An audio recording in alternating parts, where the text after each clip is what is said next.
Alrighty, welcome back to Final Microphone Futzing Friday. I'm your intrepid narrator, Fragath.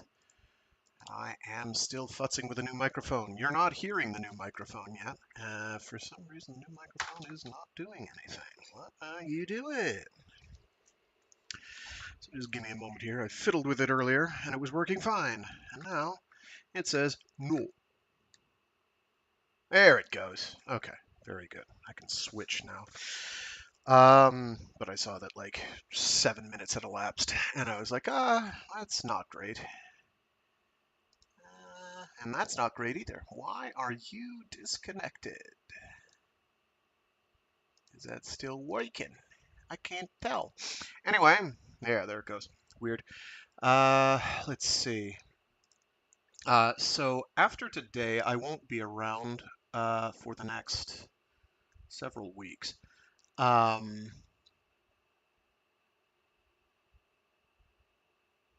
least 2 weeks. Sorry. Yeah. I can't promise that I will be back on the 18th of August. I would like to promise that, but I do not think it is likely, but we will see. Um, Certainly, I will be back the week of the 25th. I will definitely be back for that. Anyway, um, so yeah, let's read the final story in Beyond the Rift, which is entitled A Niche, which I think I've read before and appended to Starfish. It was either that or that other one that I can't remember the title of right this second. Uh, Home, I think. Yeah, it was either that or Home. Possibly I did both. I'm not sure. Anyway, I will have these all saved for better or for worse. I meant to switch to the other mic. For better or for worse in a Beyond the Rift playlist. Um, I can't remember if the first one I did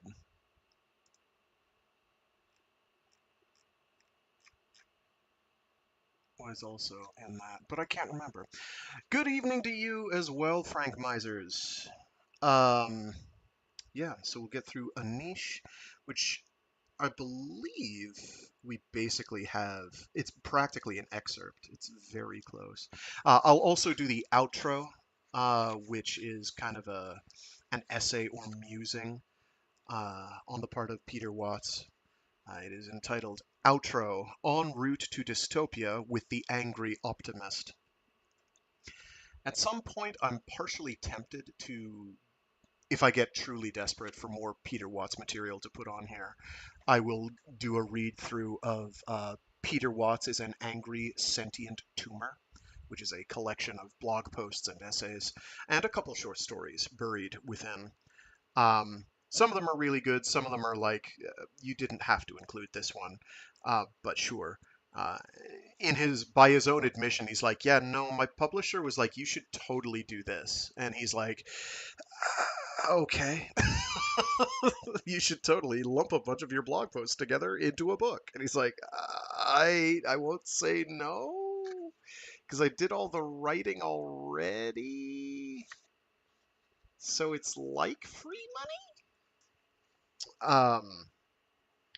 As I recall. Anyway, let's get reading. Uh, this installment, and people will probably not be happy about this. I know I won't, but I need it for to gauge better. Because the last two I did, I didn't have anything comparative to compare them against. So it's all like, oh, the new mic sounds fine.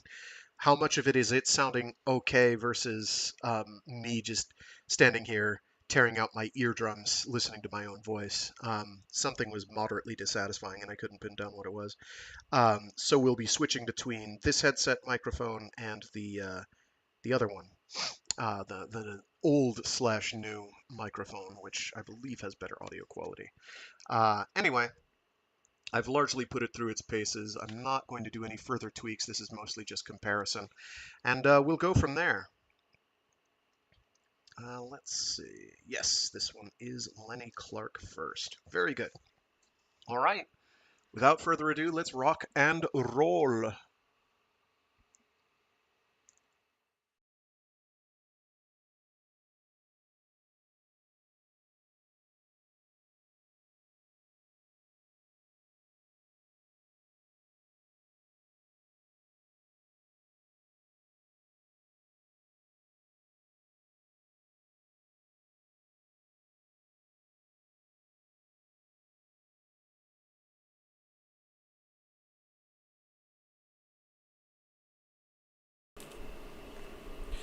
A Niche by Peter Watts. Angle that better. When the lights go out in BB Station, you can hear the metal groan. Lenny Clark lies on her bunk, listening. Overhead, past pipes and wires and eggshell plating, 3 kilometers of black ocean try to crush her. She feels the rift underneath, tearing open the seabed with strength enough to move a continent. She lies there in that fragile refuge, and she hears BB's armor shifting by microns, hears its seams creak not quite below the threshold of human hearing. God is a sadist on the Juan de Fuca rift, and his name is physics. How did they tuck me into this? She wonders. Why did I come down here? But she already knows the answer. She hears Ballard moving out in the corridor. Clark envies Ballard. Ballard never screws up, always seems to have her life under control. She almost seems happy down here. Clark rolls off her bunk and fumbles for a switch. Her cubby floods with dismal light. Pipes and access panels crowd the wall beside her. Aesthetics run a distant second to functionality when you're 3,000 meters down. She turns and catches sight of a slick black amphibian in the bulkhead mirror. It still happens occasionally. She can sometimes forget what they've done to her. It takes a conscious effort to feel the machines lurking where her left lung used to be.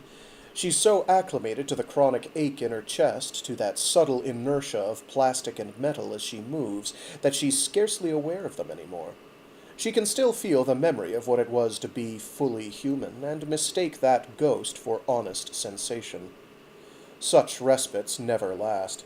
There are mirrors everywhere in BB. They're supposed to increase the apparent size of one's personal space.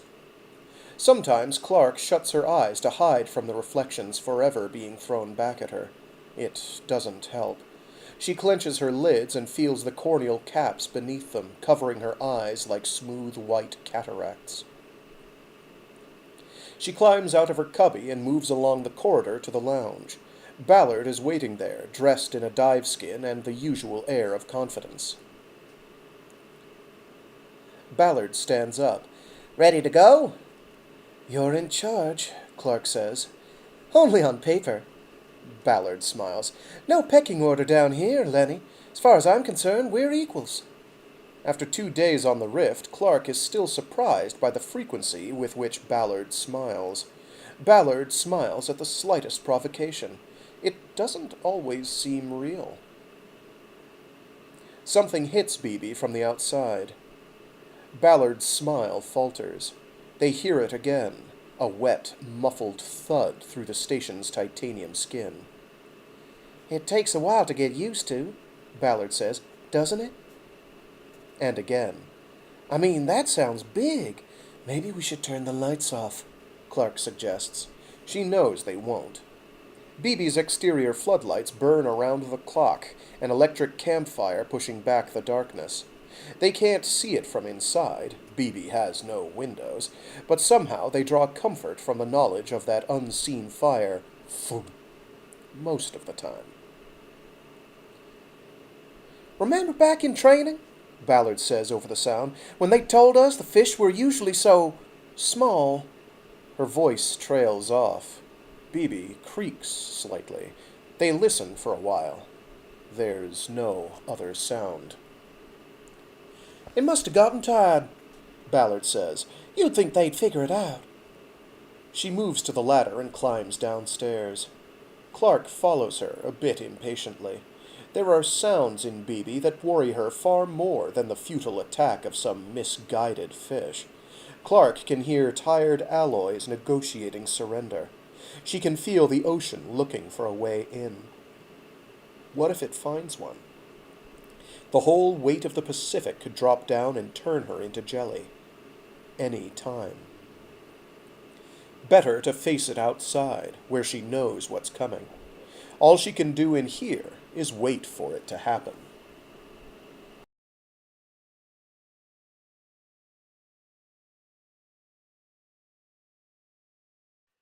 Going outside is like drowning once a day. Clark stands facing Ballard, diveskins sealed in an airlock that barely holds both of them. She has learned to tolerate the forced proximity. The glassy armor on her eyes helps a bit. Fuse seals, check. Headlamp, test injector. Oh. Fuse seals, check headlamp, test injector. The ritual takes her, step by reflexive step, to that horrible moment when she awakens the machines sleeping within her, and changes. When she catches her breath and loses it. When a vacuum opens somewhere in her chest that swallows the air she holds. When her remaining lung shrivels in its cage and her guts collapse. When myoelectric demons flood her sinuses and middle ears with isotonic saline. When every pocket of internal gas disappears in the time it takes to draw a breath. It always feels the same. The sudden, overwhelming nausea. The narrow confines of the airlock holding her erect when she tries to fall. Seawater churning on all sides.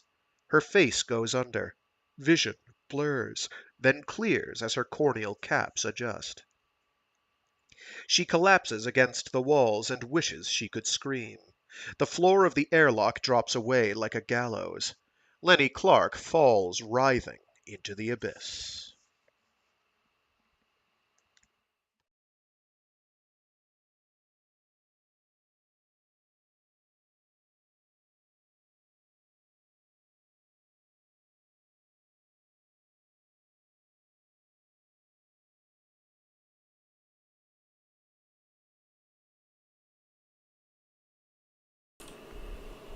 They come out of the freezing darkness, headlights blazing, into an oasis of sodium luminosity.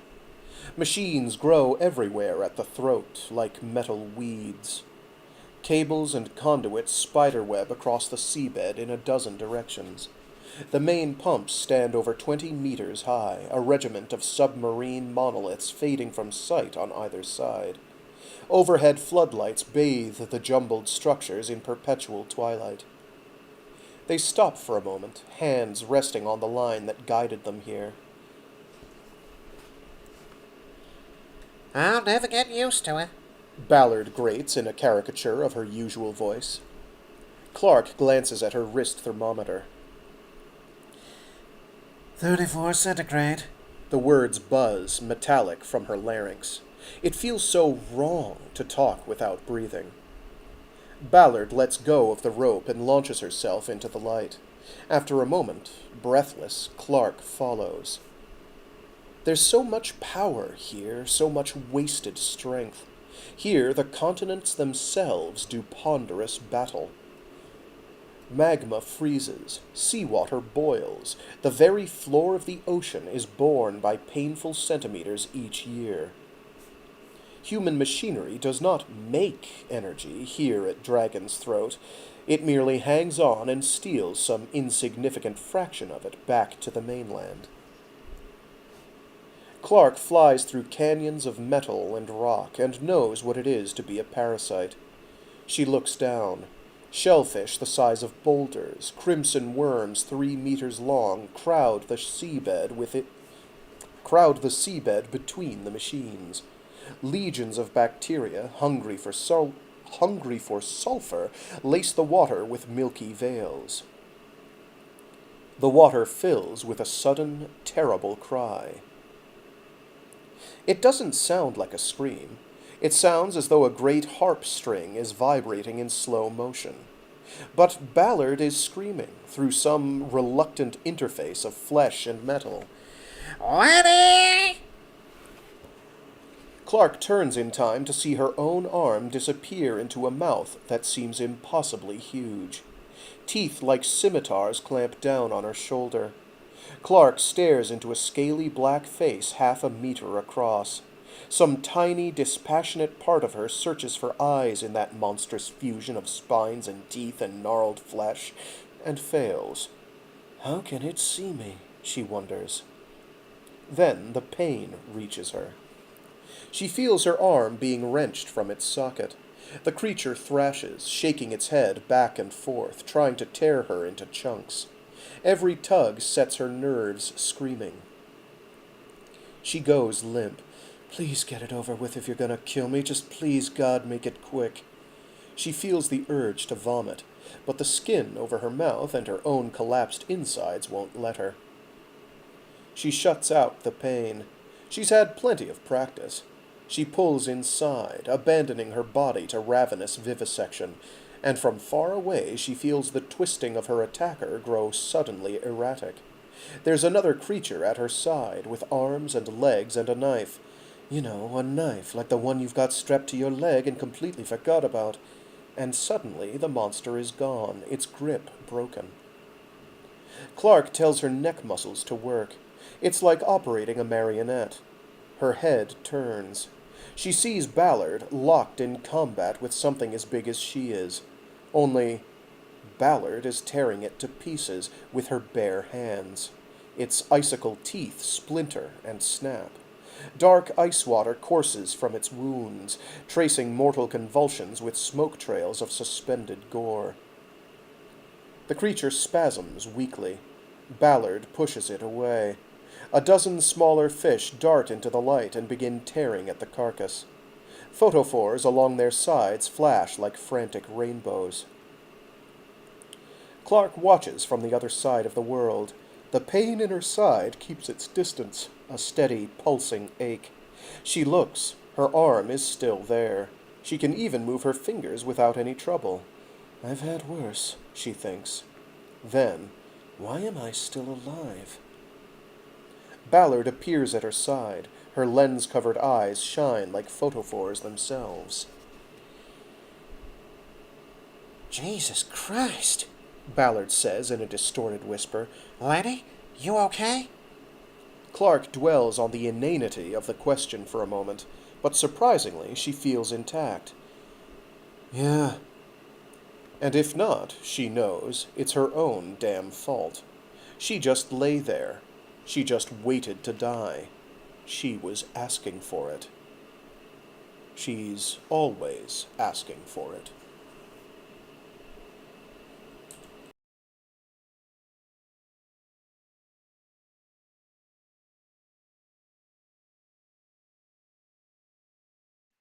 And hello, Jordan Rodriguez. Thanks for tuning in. Back in the airlock, the water recedes around them, and within them.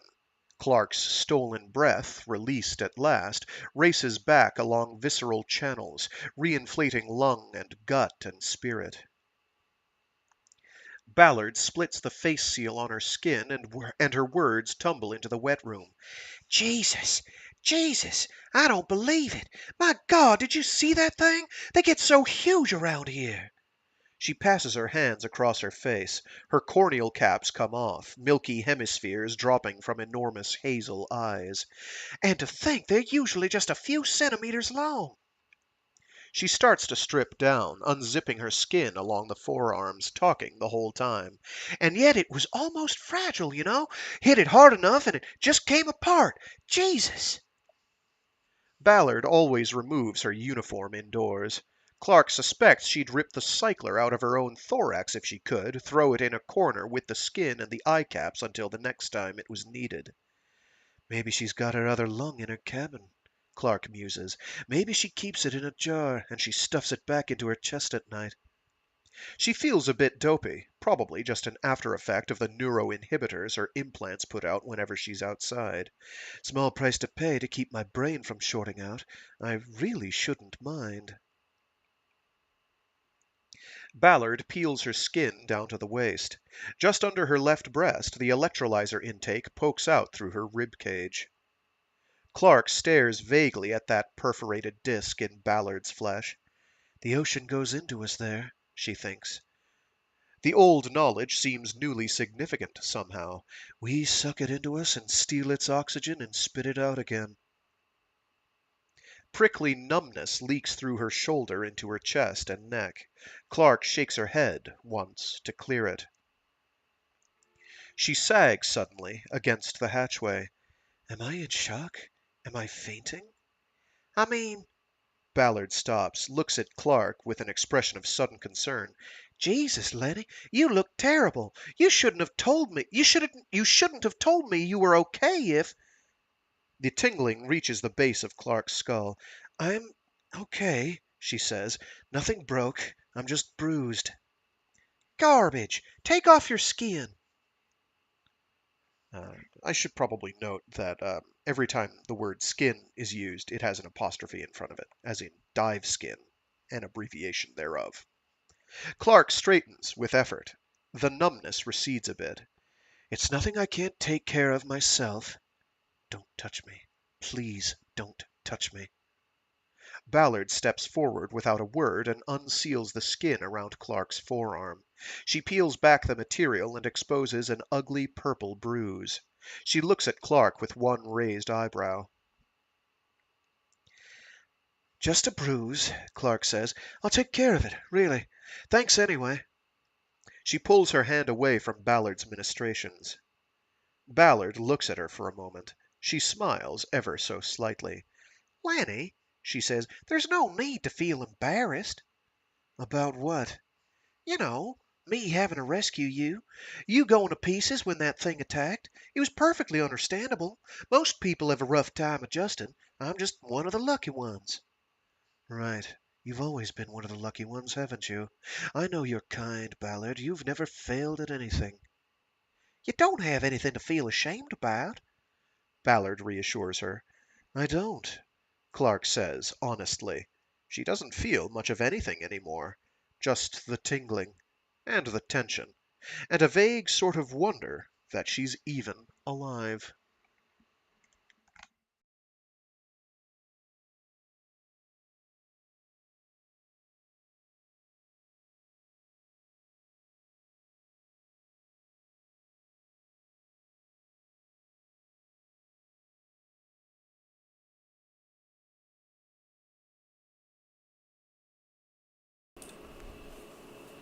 The bulkhead is sweating. The deep sea lays icy hands on the metal, and, inside, Clark watches the humid atmosphere bead and run down the wall. She sits rigid on her bunk under dim fluorescent light, every wall of the cubby within easy reach. The ceiling is too low. The room is too narrow. She feels the ocean compressing the station around her, and all I could do is wait. The anabolic salve on her injuries is warm and soothing. Clark probes the purple flesh of her arm with practiced fingers. The diagnostic tools in the med cubby have vindicated her. She's lucky this time. Bones intact, epidermis unbroken. She seals up her skin, hiding the damage. She shifts on the pallet, turns to face the inside wall. Her reflection stares back at her through eyes like frosted glass. She watches the image, admires its perfect mimicry of each movement. Flesh and phantom move together, bodies masked, faces neutral. That's me, she thinks. That's what I look like now. She tries to read what lies behind that glacial facade. Am I bored, horny, upset? How to tell, with her eyes hidden behind those corneal opacities? She sees no trace of the tension she always feels. I could be terrified. I could be pissing in my skin and no one would know. She leans forward. The reflection comes to meet her. They stare at each other, white to white, ice to ice. For a moment, they almost forget BB's ongoing war against pressure. For a moment, they don't mind the claustrophobic solitude that grips them. How many times, Clark wonders, have I wanted eyes as dead as these?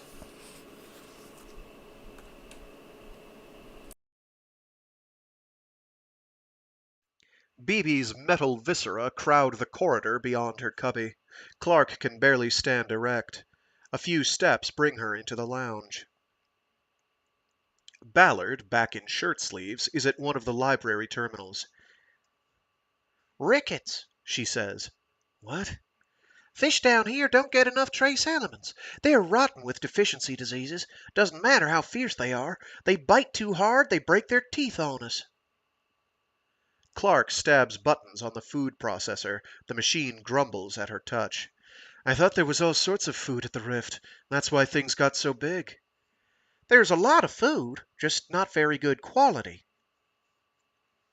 A vaguely edible lozenge of sludge oozes from the processor onto Clark's plate. She eyes it for a moment. I can relate. You're going to eat it in your gear? Ballard asks, as Clark sits down at the lounge table. Clark blinks at her. Yeah? Why? Oh, nothing. It would just be nice to talk with someone with pupils in their eyes, you know. Sorry. I can take them off if you... No, it's no big thing. I can live with it. Ballard turns off the library and sits down across from Clark. So, how do you like the place so far? Clark shrugs and keeps eating.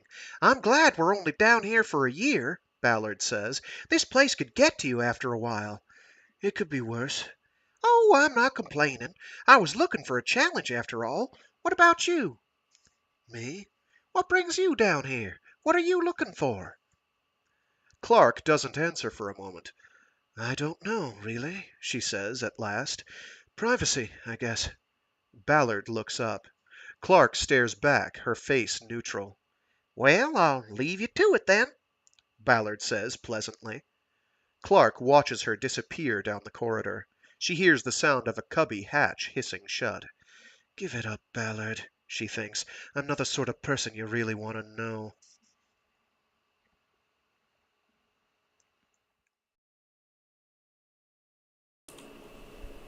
Almost start of the morning shift. The food processor disgorges Clark's breakfast with its usual reluctance. Ballard, in communications, is just getting off the phone. A moment later, she appears in the hatchway. Management says... She stops. You've got blue eyes. Clark smiles faintly. You've seen them before. I know. It's just kind of surprising. It's been a while since I've seen you without your caps in. Clark sits down with her breakfast. So, what does management say? We're on schedule. Rest of the crew comes down in 3 weeks. We go online in 4. Ballard sits down across from Clark. I wonder sometimes why we're not online right now. I guess they just want to be sure everything works. Still, it seems like a long time for a dry run, and you'd think that, well, they'd want to get the geothermal program up and running as fast as possible after all that's happened. After LaPro and Wincher melted down, you mean? And there's something else, Ballard says. I can't get through to Pickard. Clark looks up. Pickard's station is anchored on the Galapagos Rift. It is not a particularly stable mooring. You ever meet the couple there? Ballard asks. Ken Lubin, Lana Chung? Clark shakes her head. They went through before me. I never met any of the other Rifters except you. Nice people. I thought I'd call 'em up, see how things are going at Pickard, but nobody can get through. Lying down? They say it's probably something like that. Nothing serious. They're sending a scaife down to check it out. Maybe the seabed opened up and swallowed them whole, Clark thinks. Maybe the hull had a weak plate. One's all it would take. Something creaks deep in BB's superstructure. Clark looks around. The walls seem to have moved closer while she wasn't looking. Sometimes, she says, I wish we didn't keep BB at surface pressure. Sometimes I wish we were pumped up to ambient, to take the strain off the hull. She knows it's an impossible dream. Most gases kill outright when breathed at 300 atmospheres. Even oxygen would do you in if it got above 1 or 2%. Ballard shivers dramatically. If you want to risk breathing 99% hydrogen, you're welcome to it. I'm happy the way things are. She smiles.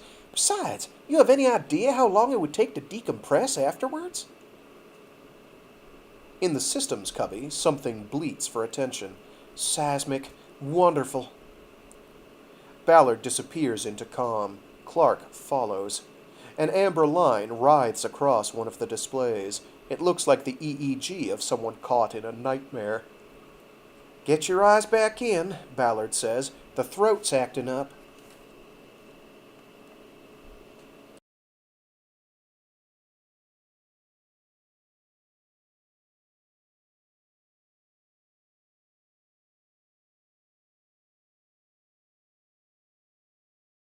They can hear it all the way to BB, a malign, almost electrical hiss from the direction of the throat. Clark follows Ballard towards it, one hand running lightly along the guide rope. The distant smudge of light that marks their destination seems wrong somehow. The color is different. It ripples. They swim into its glowing nimbus and see why. The throat is on fire. Sapphire auroras slide flickering across the generators. At the far end of the array, almost invisible with distance, a pillar of smoke swirls up into the darkness like a great tornado. The sound it makes fills the abyss. Clark closes her eyes for a moment and hears rattlesnakes. Jesus! Ballard shouts over the noise. It's not supposed to do that. Clark checks her thermistor. It won't settle. Water temperature goes from 4 degrees to 38 and back again within seconds. A myriad ephemeral currents tug at them as they watch. Why the light show? Clark calls back. I don't know, Ballard answers. Bioluminescence, I guess. Heat-sensitive bacteria. Without warning, the tumult dies. The ocean empties of sound. Phosphorescent spiderwebs wriggle dimly on the metal and vanish. In the distance, the tornado sighs and fragments into a few transient dust devils. A gentle rain of black soot begins to fall in the copper light. Smoker, Ballard says into the sudden stillness. A big one.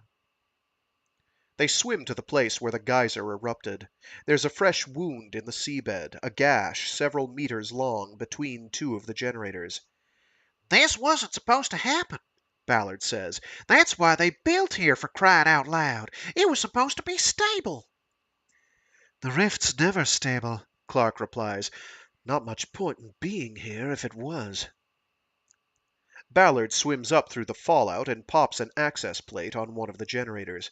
Well, according to this, there's no damage, she calls down after looking inside. Hang on, let me switch channels here. Clark touches one of the cylindrical sensors strapped to her waist and stares into the fissure. I should be able to fit through there, she decides. And does. We were lucky, Ballard is saying above her. The other generators are okay, too. Oh, wait a second. Number 2 is a clogged coolant duct, but it's not serious. Backups can handle it until... Get out of there! Clark looks up, one hand on the sensor she's planting. Ballard stares down at her through a chimney of fresh rock. Are you crazy? Ballard shouts. That's an active smoker! Clark looks down again, deeper into the shaft. It twists out of sight in the mineral haze. We need temperature readings, she says, from inside the mouth. Get out of there! It could go off again and fry you! I suppose it could at that, Clark thinks. It already blew, she calls back. It'll take a while to build up a fresh head. She twists a knob on the sensor. Tiny explosive bolts blast into the rock, anchoring the device. Get out of there now! Just a second. Clark turns the sensor on and kicks up out of the seabed. Ballard grabs her arm as she emerges, starts to drag her away from the smoker. Clark stiffens and pulls free. Don't touch me. She catches herself. I'm out, okay? You don't have to... Further! Ballard keeps swimming. Over here! They're near the edge of the light now, the floodlit throat on one side, the blackness on the other. Ballard faces Clark. Are you out of your mind? We could have gone back to BB for a drone. We could have planted it on remote. Clark doesn't answer. She sees something moving in the distance behind Ballard. Watch your back, She says. Ballard turns and sees the gulper sliding toward them. It undulates through the water like brown smoke, silent and endless. Clark can't see the creature's tail, although several meters of serpentine flesh have come out of the darkness. Ballard goes for her knife. After a moment, Clark does too. The gulper's jaw drops open like a great jagged scoop. Ballard begins to launch herself at the thing, knife upraised. Clark puts her hand out. Wait a minute. It's not coming at us. The front end of the gulper is about 10 meters distant now. Its tail pulls free of the murk. Are you crazy? Ballard moves clear of Clark's hand, still watching the monster. Maybe it isn't hungry, Clark says. She can see its eyes, two tiny, unwinking spots glaring at them from the tip of the snout. They're always hungry. Did you sleep through the briefings? The gulper closes its mouth and passes. It extends around them now in a great meandering arc. The head turns back to look at them. It opens its mouth. Fuck this, Ballard says, and charges. Her first stroke opens a meter-long gash in the creature's side. The gulper stares at Ballard for a moment, as if astonished. Then, ponderously, it thrashes. Clark watches without moving. Why can't she just let it go? Why does she always have to prove she's better than everything? Ballard strikes again. This time she slashes into a great tumorous swelling that has to be the stomach. She frees the things inside. They spill out through the wound. Two huge gigantorids and some misshapen creature Clark doesn't recognize. One of the gigantorids is still alive, and in a foul mood. It locks its teeth around the first thing it encounters. Ballard. From behind. Lenny! Ballard's knife hand is swinging in staccato arcs. The gigantorid begins to come apart. Its jaws remain locked. The convulsing gulper crashes into Ballard and sends her spinning to the bottom. Finally, Clark begins to move. The gulper collides with Ballard again. Clark moves in low, hugging the bottom, and pulls the other woman clear. Ballard's knife continues to dip and twist. The gigantorid is a mutilated wreck behind the gills, but its grip remains unbroken. Ballard can't twist around far enough to reach the skull. Clark comes in from behind and takes the creature's head in her hands. It stares at her, malevolent and unthinking. Kill it! Ballard shouts. Jesus, what are you waiting for? Clark closes her eyes and clenches. The skull in her hands splinters like cheap plastic. There is a silence. After a while, she opens her eyes. The gulper is gone, fled back into darkness to heal or die. But Ballard's still there, and Ballard is angry. What's wrong with you? She says. Clark unclenches her fists. Bits of bone and jellied fish float about her fingers. You're supposed to back me up. Why are you so damn passive all the time? Sorry. Sometimes it works. Ballard reaches behind her back. I'm cold. I think it punctured my dive skin. Clark swims behind her and looks. A couple of holes. How are you otherwise? Anything feel broken? It broke through the dive skin, Ballard says, as if to herself. and when that gulper hit me, it could have. She turns to Clark, and her voice, even distorted, carries a shocked uncertainty. I could have been killed. I could have been killed. For an instant, it's as though Ballard's skin and eyes and self-assurance have all been stripped away. For the first time, Clark can see through to the weakness beneath, growing like a delicate tracery of hairline cracks. You can screw up too, Ballard. It isn't all fun and games. You know that now. It hurts, doesn't it? Somewhere inside, the slightest touch of sympathy. It's okay, Clark says. Jeanette, it's... You idiot! Ballard hisses. She stares at Clark like some malign and sightless old woman.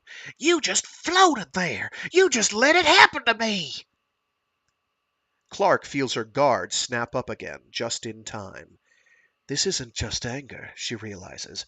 This isn't just the heat of the moment. She doesn't like me. She doesn't like me at all. And then, dully surprised that she hasn't seen it before, she never did.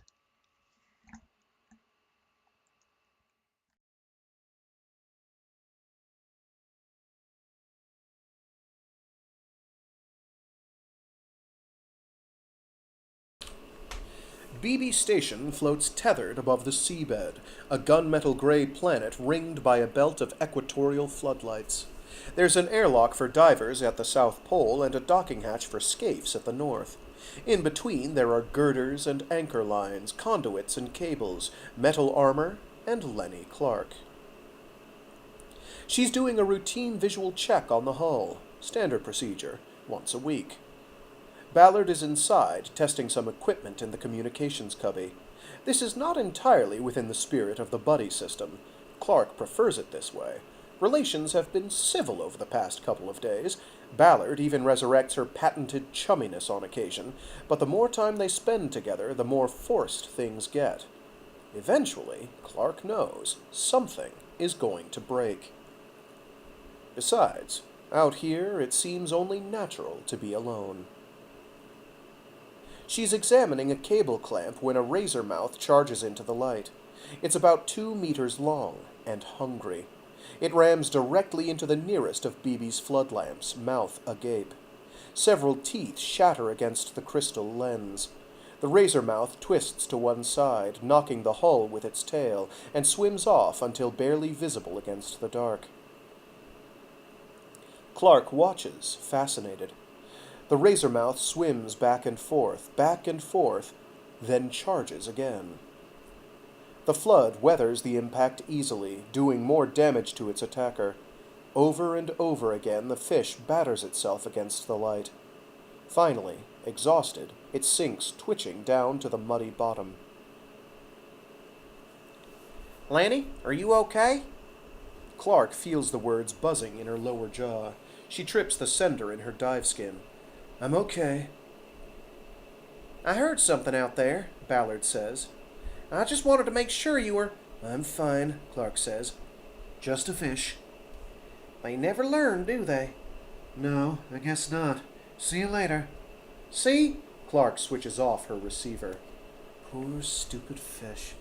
How many millennia did it take for them to learn that bioluminescence equals food? How long will BB have to sit here before they learn that electric light doesn't? We could keep our headlights off. Maybe they'd leave us alone. She stares out past BB's electric halo. There is so much blackness there. It almost hurts to look at it. Without lights, without sonar, how far could she go into that viscous shroud and still return? Clark kills her headlight. Night edges a bit closer, but BB's lights keep it at bay. Clark turns until she's face to face with the darkness. She crouches like a spider against BB's hull. She pushes off. The darkness embraces her. She swims, not looking back, until her legs grow tired. She doesn't know how far she's come. But it must be light years. The ocean is full of stars. Behind her, the station shines brightest with coarse, yellow rays. In the opposite direction, she can barely make out the throat, an insignificant sunrise on the horizon. Everywhere else, living constellations punctuate the dark. Here, a string of pearls blinks sexual advertisements at 2-second intervals. Here, a sudden flash leaves diversionary after-images swarming across Clark's field of view. Something flees under cover of her momentary blindness. There, a counterfeit worm twists lazily in the current, invisibly tied to the roof of some predatory mouth. There are so many of them. She feels a sudden surge in the water, as if something big has just passed very close. A delicious thrill dances through her body. It nearly touched me, she thinks. I wonder what it was. The rift is full of monsters who don't know when to quit. It doesn't matter how much they eat. Their voracity is as much a part of them as their elastic bellies, their unhinging jaws. Ravenous dwarves attack giants twice their own size, and sometimes win. The abyss is a desert. No one can afford the luxury of waiting for better odds. But even a desert has oases, and sometimes the deep hunters find them. They come upon the malnourishing abundance of the rift and gorge themselves. Their descendants grow huge and bloated over such delicate bones. My light was off, and it left me alone. I wonder. She turns it back on. Her vision clouds in the sudden glare, then clears. The ocean reverts to unrelieved black. No nightmares accost her. The beam lights empty water wherever she points it. She switches it off. There's a moment of absolute darkness while her eye caps adjust to the reduced light. Then the stars come out again. They are so beautiful. Lenny Clark rests on the bottom of the ocean and watches the abyss sparkle around her. And she almost laughs as she realizes, 3,000 meters from the nearest sunlight, that it's only dark when the lights are on.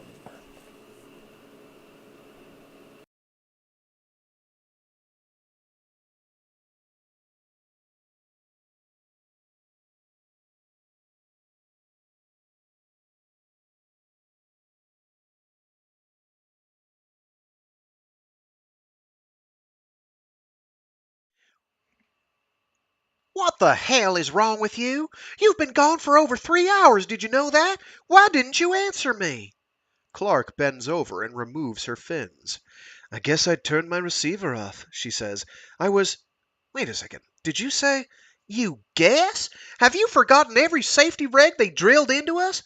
You're supposed to have your receiver on from the moment you leave BB until you get back. Did you say 3 hours?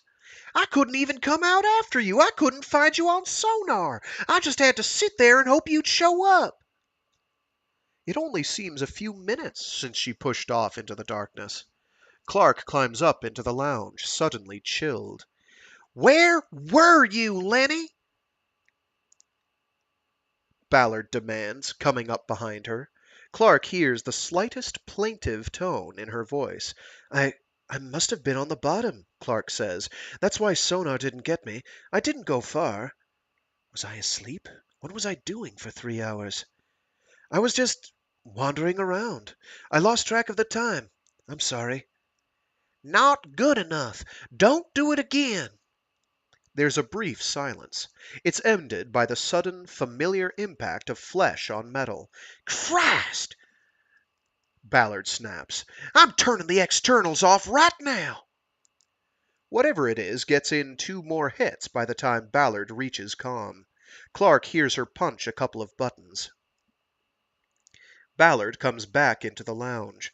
There, now we're invisible. Something hits them again. And again.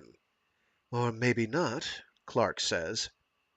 Ballard stands in the lounge, listening to the rhythm of the assault. They don't show up on sonar, she says, almost whispering. Sometimes when I hear them coming at us, I tune it down to extreme close range, but it looks right through them. No gas bladders, nothing to bounce an echo off of. We show up just fine out there most of the time, but not these things. You can't find them no matter how high you turn the gain. They're like ghosts. They're not ghosts. Almost unconsciously, Clark has been counting the beats. 8, 9. Ballard turns to face her. They've shut down Pickard. They've shut down Pickard, she says, and her voice is small and tight. What? The grid office says it's just some technical problem, but I've got a friend in personnel. I phoned him when you were outside. He says Lana's in the hospital, and I get the feeling. Ballard shakes her head. It sounded like Ken Lubin did something down there. I think maybe he attacked her. Three thumps from outside in rapid succession. Clark can feel Ballard's eyes on her. The silence stretches. Or maybe not, Ballard says. We got all those personality tests.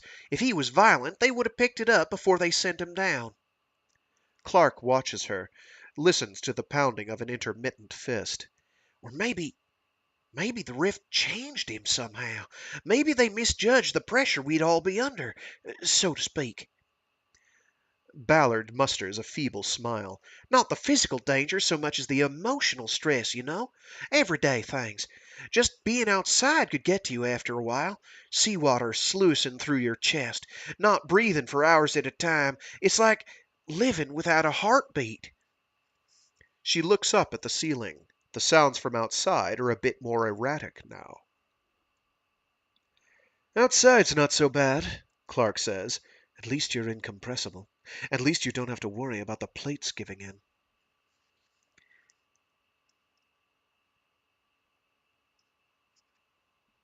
I don't think you'd change suddenly. It would just sort of sneak up on you, little by little. And then one day you'd just wake up changed. You'd be different somehow. Only you'd never have noticed the transition. Like Ken Lubin. She looks at Clark, and her voice drops a bit. And you. Me.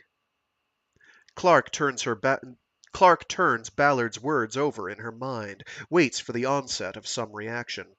She feels nothing but her own indifference. I don't think you have much to worry about. I'm not the violent type. I know. I'm not worried about my own safety, Lenny. I'm worried about yours. Clark looks at her from behind the impervious safety of her lenses and doesn't answer. You've changed since you came down here, Ballard says. You're withdrawing from me. You're exposing yourself to unnecessary risks. I don't know exactly what's happening to you. It's almost like you're trying to kill yourself. I'm not, Clark says. She tries to change the subject. Is Lana Chung all right? Ballard studies her for a moment. She takes the hint. I don't know. I couldn't get any details. Clark feels something knotting up inside her. I wonder what she did to set him off, she murmurs. Ballard stares at her, open-mouthed. What she did? I can't believe you said that. I only meant, I know what you meant. The outside pounding has stopped. Ballard does not relax. She stands hunched over in those strange, loose-fitting clothes that drybacks wear, and stares at the ceiling as though she doesn't believe in the silence. She looks back at Clark. Lanny, you know I don't like to pull rank, but your attitude is putting both of us at risk. I think this place is really getting to you. I hope you can get back online here, I really do. Otherwise, I may have to recommend you for a transfer. Clark watches Ballard leave the lounge. You're lying, she realizes. You're scared to death, and not just because I'm changing. It's because you are.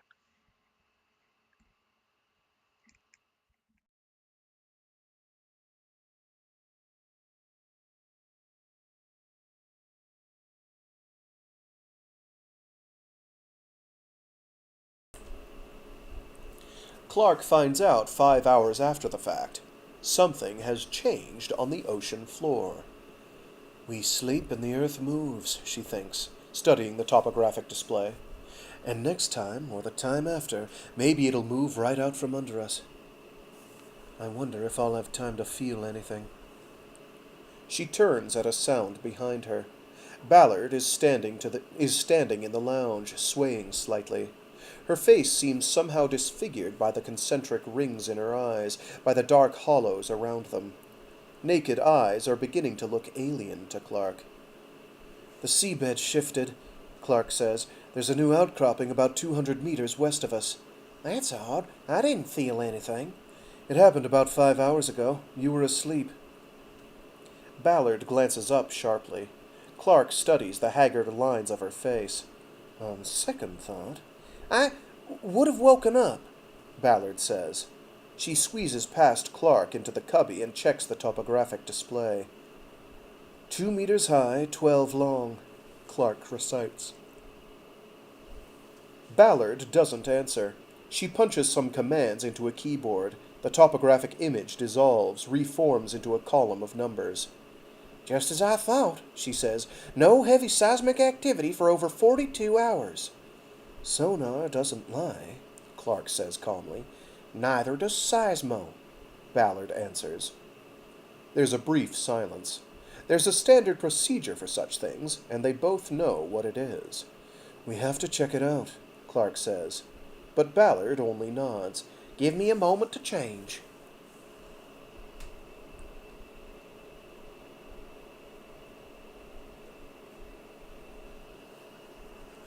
They call it a squid, a jet-propelled cylinder about a meter long, with a headlight at the front end and a tow bar at the back.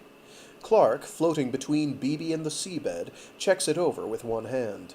Her other hand grips a sonar pistol. She points the pistol into blackness. Ultrasonic clicks sweep the night, give her a bearing. That way, she says, pointing. Ballard squeezes down on her own squid's tow bar. The machine pulls her away. After a moment, Clark follows.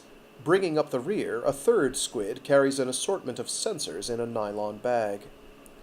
Ballard's traveling at nearly full throttle. The lamps on her helmet and squid stab the water like twin lighthouse beacons. Clark, her own lights doused, catches up about halfway to their destination. They cruise along a couple of meters over the muddy substrate. Your lights. Ballard says. We don't need them. Sonar works in the dark. Are you breaking regs for the sheer thrill of it now? The fish down here, they key in on things that glow.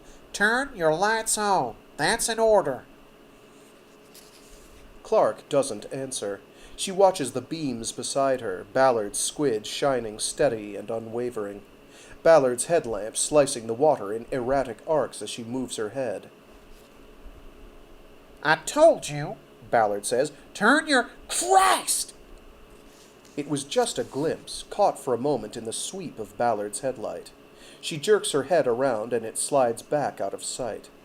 Then it looms up in the squid's beam, huge and terrible.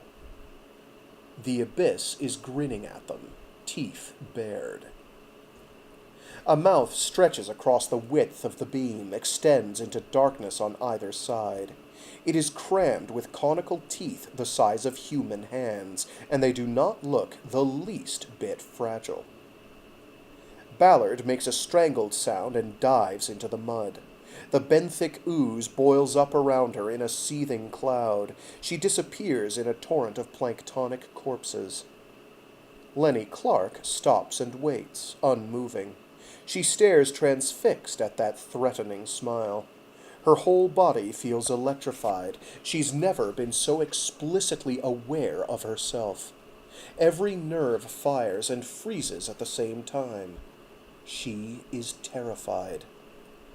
But she's also, somehow, completely in control of herself.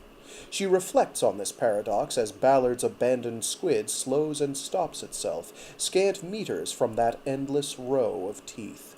She wonders at her own analytical clarity as the third squid, with its burden of sensors, decelerates past and takes up position beside Ballard's. There, in the light, the grin does not change. Clark raises her sonar pistol and fires. We're here, she realizes, checking the readout. That's the outcropping. She swims closer. The smile hangs there, enigmatic and enticing. Now she can see bits of bone at the roots of the teeth and tatters of decomposed flesh trailing from the gums. She turns and backtracks. The cloud on the seabed is starting to settle. Ballard, she says in her synthetic voice. Nobody answers. Clark reaches down through the mud, feeling blind, until she touches something warm and trembling. The seabed erupts from the substrate, trailing a muddy comet's tail. Her hand rises from that sudden cloud, clasped around something glinting in the transient light. Clark sees the knife, twists almost too late. The blade glances off her skin, igniting nerves along her ribcage. Ballard lashes out again. This time, Clark catches the knife hand as it shoots past, twists it, pushes.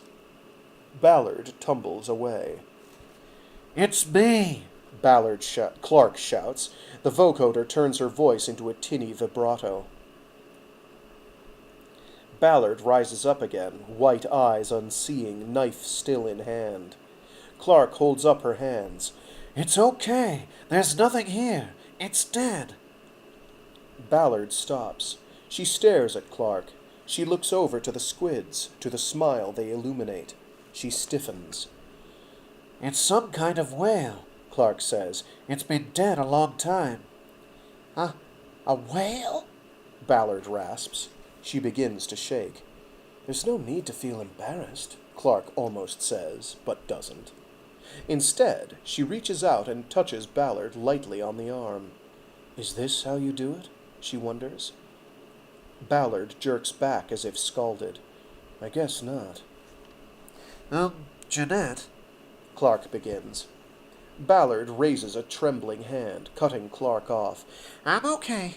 I think we should get back now, don't you?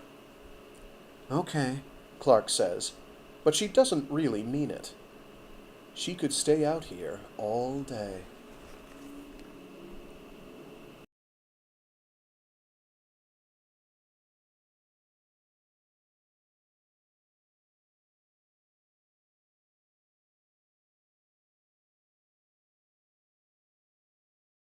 Ballard is at the library again.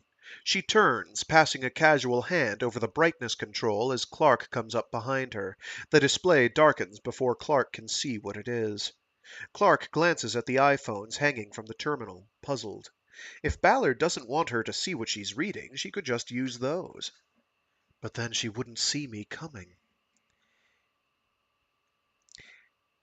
I think maybe it was a Ziphiid, Ballard's saying. A beaked whale, except it had too many teeth. Very rare. They don't dive this deep. Clark listens, not really interested. It must have died and rotted further up, and then sank. Ballard's voice is slightly raised. She looks almost furtively at something on the other side of the lounge. I wonder what the chances are of that happening. What? What? I mean, in all the ocean, something that big just happening to drop out of the sky a few hundred meters away. The odds of that must be pretty low. Yeah, I guess so. Clark reaches over and brightens the display. One half of the screen glows softly with luminous text. The other holds the rotating image of a complex molecule. What's this? Clark asks. Ballard steals another glance across the lounge. Just an old biopsych text the library had on file. I was browsing through it. Used to be an interest of mine. Clark looks at her. Uh-huh. She bends over and studies the displays. Oh, display singular, my apologies. Some sort of technical chemistry. The only thing she really understands is the caption beneath the graphic. She reads it aloud. True happiness. Yeah, a tricyclic with 4 side chains. Ballard points at the screen. Whenever you're happy, really happy, that's what does it to you. When did they find that out? I don't know. It's an old book. Clark stares at the revolving simulacrum. It disturbs her somehow. It floats there over that smug, stupid caption, and it says something she doesn't want to hear. You've been solved, it says. You're mechanical. Chemicals and electricity.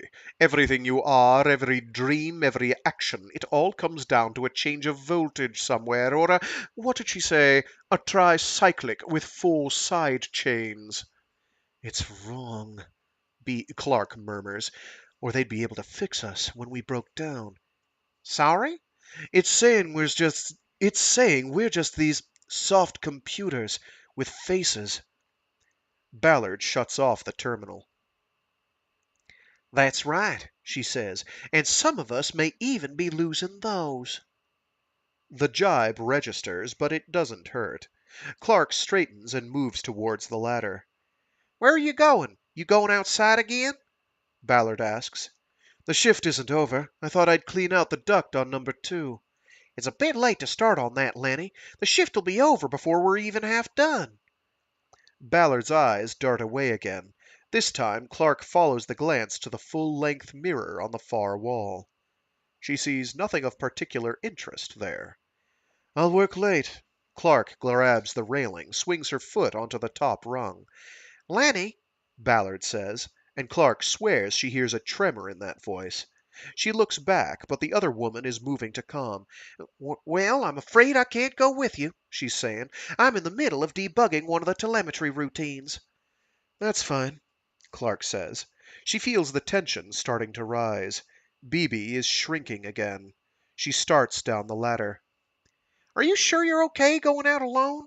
Maybe you should wait until tomorrow. No, I'm okay. Well, remember to keep your receiver open. I don't want you getting lost on me again. Clark is in the wet room. She climbs into the airlock and runs through the ritual. It no longer feels like drowning. It feels like being born again.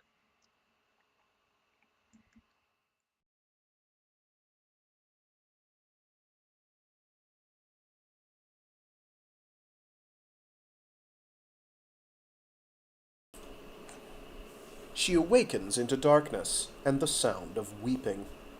She lies there for a few minutes, confused and uncertain. The sobs come from all sides, soft but omnipresent in BB's resonant shell. She hears nothing except her own heartbeat. She's afraid. She's not sure why. She wishes the sounds would go away. Clark rolls off her bunk and fumbles at the hatch. It opens into a semi-darkened corridor. Meager light escapes from the lounge at one end. The sounds come from the other direction, from deepening darkness. She follows them through an infestation of pipes and conduits. Ballard's quarters. The hatch is open. An emerald readout sparkles in the darkness, bestowing no detail upon the hunched figure on the pallet. Ballard, Clark says softly. She doesn't want to go in. The shadow moves, seems to look up at her. Why won't you show it? It says, its voice pleading. Clark frowns in the darkness. Show what? You know what? How afraid you are. Afraid? Of being here, of being stuck at the bottom of this horrible dark ocean. I don't understand, Clark whispers. Claustrophobia begins to stir in her, restless again. Ballard snorts, but the derision seems forced. Oh, you understand, all right. You think this is some sort of competition. You think if you can just keep it all inside, you'll win somehow. But it isn't like that at all, Lenny. It isn't helping to keep it hidden like this. We've got to be able to trust each other down here or we're lost. She shifts slightly on the bunk. Clark's eyes, enhanced by the caps, can pick out some details now. Rough edges embroider Ballard's silhouette, the folds and creases of normal clothing unbuttoned to the waist. She thinks of a cadaver, half dissected, rising on the table to mourn its own mutilation. I don't know what you mean, Clark says. I've tried to be friendly, Ballard says. I've tried to get along with you, but you're so cold. You won't even admit... I mean, you couldn't like it down here. Nobody could. Why can't you just admit? But I don't. I hate it in here. It's like BB's going to clench around me, and all I can do is wait for it to happen. Ballard nods in the darkness. Yes, I know what you mean. She seems somehow encouraged by Clark's admission. And no matter how much you tell yourself... She stops. You hate it in here? Did I say something wrong? Clark wonders. Outside is hardly any better, you know, Ballard says. Outside is even worse. There's mudslides and smokers and giant fish trying to eat you all the time. You can't possibly... But you don't mind all that, do you? Somehow her tone has turned accusing. Clark shrugs. No, you don't. Ballard is speaking slowly now. Her voice drops to a whisper. You actually like it out there, don't you? Reluctantly, Clark nods. Yeah, I guess so. But it's so. The rift can kill you, Lenny. It can kill us. 100 different ways. Doesn't that scare you? I don't know. I don't think about it much. I guess it does, sort of. Then why are you so happy out there? Ballard cries. It doesn't make any sense. I'm not exactly happy, Clark thinks. I don't know. It's not that weird. Lots of people do dangerous things. What about free-fallers? What about mountain climbers? But Ballard doesn't answer. Her silhouette has grown rigid on the bed. Suddenly, she reaches over and turns on the cubby light. Lenny Clark blinks against the sudden brightness. Then the room dims as her eye caps darken. Jesus Christ! Ballard shouts at her. You sleep in that fucking costume now? It's something else Clark hasn't thought about. It just seems easier. All this time I've been pouring my heart out to you, and you've been wearing that machine face. You don't even have the decency to show me your goddamn eyes. Clark steps back, startled. Ballard rises from the bed and takes a single step forward. To think you could actually pass for human before they gave you that suit. Why don't you go find something to play with out in your fucking ocean? And slams the hatch in Clark's face. Lenny Clark stares at the sealed bulkhead for a few moments. Her face, she knows, is calm. Her face is usually calm. But she stands there, unmoving, until the cringing thing inside of her unfolds a little. Okay, she says at last, very softly. I guess I will.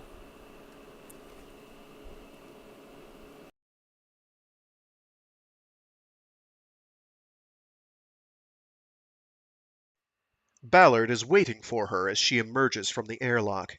"Lenny," she says quietly, "we have to talk. It's important." Clark bends over and removes her fins. "Go ahead." "Not in here. In my cubby." Clark looks at her. "Please." Clark starts up the ladder. "Aren't you going to take—" Ballard stops as Clark looks down. "Never mind. It's okay." They ascend into the lounge. Ballard takes the lead. Clark follows her down the corridor and into the cabin. Ballard dogs the hatch and sits on her bunk, leaving room for Clark. Clark looks around the cramped space. Ballard has curtained over the mirrored bulkhead with a spare sheet. Ballard pats the bed beside her. "Come on, Lenny. Sit down." Reluctantly, Clark sits. Ballard's sudden kindness confuse. What is going on? My diaphragm.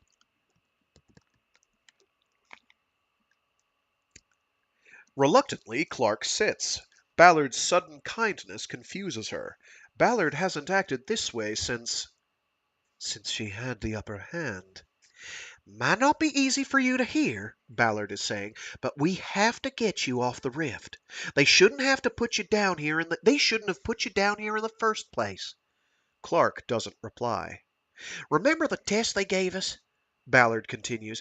"They measured our tolerance to stress, confinement, prolonged isolation, chronic physical danger, that sort of thing." Clark nods slightly. "So?" "So," says Ballard, did you think for a moment they'd test for those qualities without knowing what sort of person would have them? Or how they got to be that way?" Inside, Clark goes very still. Outside, nothing changes. Ballard leans forward a bit. "Remember what you said about mountain climbers and free fallers and why people deliberately do dangerous things? I've been reading up, Lenny. Ever since I got to know you, I've been reading up." "Got to know me?" And do you know what thrill seekers have in common? They all say that you haven't lived until you've nearly died. They say they need the danger. It gives them a rush. You don't know me at all. Some of them are combat veterans, some were hostages for long periods, some just spent a lot of time in dead zones for one reason or another, and a lot of the really compulsive ones, nobody knows me. The ones who can't be happy unless they're on the edge all the time, a lot of them got started early, Lenny, when they were just children. And you, I bet, you don't even like being touched. Go away. Go away. Ballard puts her hand on Clark's shoulder. How long were you abused, Jenny? How long were you abused, Lenny? She asks gently. How many years? Clark shrugs off the hand and does not answer. He didn't mean any harm. She shifts on the bunk, turning away slightly. That's it, isn't it? You don't just have a tolerance to trauma, Lenny. You've got an addiction to it, don't you? It only takes Clark a moment to recover. The skin, the eye caps make it easier. She turns calmly back to Ballard. She even smiles a little. Abused, she says. Now there's a quaint term. Thought it died out after the Saskatchewan witch hunts. You some sort of history buff, Jeanette? There's a mechanism, Ballard tells her. I've been reading about it. Do you know how the brain handles stress, Lenny? It dumps all sorts of addictive stimulants into the bloodstream. Beta endorphins, opioids. If it happens often enough, for long enough, you get hooked. You can't help it. Clark feels a sound in her throat, a jagged coughing noise, a bit like tearing metal. After a moment, she recognizes it as laughter. I'm not making it up, Ballard insists. You can look it up yourself if you don't believe me. Don't you know how many abused children spend their whole lives hooked on wife beaters or self-mutilation or free fall? And it makes them happy, does it? And it makes them happy, is that it? Clark says, still smiling. They enjoy getting raped or punched out or... No, of course you're not happy, but what you feel, that's probably the closest you've ever come. So you confuse the two. You look for stress anywhere you can find it. It's physiological addiction, Lenny. You ask for it. You've always asked for it. I ask for it. Ballard's been reading, and Ballard knows. Life is pure electrochemistry. No use explaining how it feels. No use explaining that there are far worse things than being beaten up. There are even worse things than being held down and raped by your own father. There are the times between when nothing happens at all. When he leaves you alone and you don't know for how long. You sit across the table from him, forcing yourself to eat while your bruised insides try to knit themselves back together. And he pats you on the head and smiles at you, and you know the reprieve's already lasted too long. He's going to come for you tonight, or tomorrow, or maybe the next day. Of course I asked for it. How else could I get it over with? Listen, Clark shakes her head. But it's hard to talk suddenly. She knows what she wants to say. Ballard's not the only one who reads. Ballard can't see through a lifetime of fulfilled expectations, but there's nothing special about what happened to Lenny Clark. Baboons and lions kill their own young. Male sticklebacks beat up their mates. Even insects rape. It's not abuse, really. It's just biology. But she can't say it aloud for some reason. She tries and she tries, but in the end all that comes out is a challenge that sounds almost childish. Don't you know anything? Sure I do, Lenny. I know you're hooked on your own pain, and so you go out there and keep daring the rift to kill you, and eventually it will, don't you see? That's why you shouldn't be here. That's why we have to get you back. Clark stands up. I'm not going back. She turns to the hatch. Ballard reaches out towards her. Listen, you've got to stay and hear me out. There's more. Clark looks down at her with complete indifference. Thanks for your concern, but I don't have to stay. I can leave any time I want to. You go out there now and you'll give everything away. They're watching us. Haven't you figured it out yet? Ballard's voice is rising. Listen, they knew about you. They were looking for someone like you. They've been testing us. They don't know yet what kind of person works out better down here, so they're watching and waiting to see who cracks first. Rassam Frassam.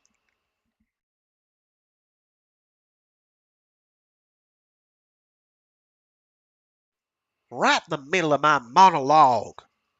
Grumble. Listen, they knew about you. They were looking for someone like you. They've been testing us. They don't know yet what kind of person works out better down here, so they're watching and waiting to see who cracks first. This whole program is still experimental, can't you see that? Everyone they've sent down, you, me, Ken Lubin, and Lana Chung, it's all part of some cold-blooded test. And you're failing it, Clark says softly. I see. They're using us, Lenny. Don't go out there. Ballard's fingers grasp at Clark like the suckers of an octopus. Clark pushes them away. She undogs the hatch and pushes it open. She hears Ballard rising behind her. You're sick! Ballard screams. Something smashes into the back of Clark's head. She goes sprawling out into the corridor. One arm smacks painfully against a cluster of pipes as she falls. She rolls to one side and raises her arms to protect herself, but Ballard just steps over her and stalks into the lounge. I'm not afraid, Clark notes, getting to her feet. She hit me, and I'm not afraid. Isn't that odd? From somewhere nearby, the sound of shattering glass. Ballard's shouting in the lounge. The experiment's over! Come on out, you fucking ghouls! Clark follows the corridor, steps out of it. Pieces of the lounge mirror hang like great jagged stalactites in their frame. Splashes of glass litter the floor. On the wall, behind the broken mirror, a fisheye lens takes in every corner of the room. Ballard is staring into it. Did you hear me? I'm not playing your stupid game anymore. I'm through performing. The quartzite lens stares back impassively. So you were right, Clark muses. She remembers the sheet in Ballard's cubby. You figured it out. You found the pickups in your own cubby. And Ballard, my dear friend, you didn't tell me. How long have you known? Ballard looks around, sees Clark. You've got her fooled, all right, she snarls at the fisheye. But she's a goddamn basket case. She's not even sane. Your little tests don't impress me one fucking bit. Clark steps toward her. Don't call me a basket case, she says, her voice absolutely level. That's what you are! Ballard shouts. You're sick! That's why you're down here! They need you sick! They depend on it! And you're so far gone you can't see it! You hide everything behind that mask of yours, and you sit there like some masochistic jellyfish and just take anything anyone dishes out! You ask for it! That used to be true, Clark realizes as her hands ball into fists. That's the strange thing. Ballard begins to back away. Clark advances, step by step. I wasn't sure until I came down here that I learned that I could fight back, that I could win. Sorry, it wasn't until I came down here that I learned that I could fight back, that I could win. The rift taught me that, and now Ballard has too. Thank you, Clark whispers, and hits Ballard hard in the face. Ballard goes over backwards, collides with a table. Clark calmly steps forward. She catches a glimpse of herself in a glass icicle. Her capped eyes seem almost luminous. Oh, Jesus! Ballard whimpers. Lenny, I'm sorry. Clark stands over her. Don't be, she says. She sees herself as some sort of exploding schematic, each piece neatly labeled. So much anger in here, she thinks. So much hate. So much to take out on someone. She looks at Ballard, cowering on the floor. I think, Clark says, I'll start with you. But her therapy ends before she can even get properly warmed up. A sudden noise fills the lounge, shrill, periodic, vaguely familiar. It takes a moment for Clark to remember what it is. She lowers her foot. Over in the communications cubby, the telephone is ringing.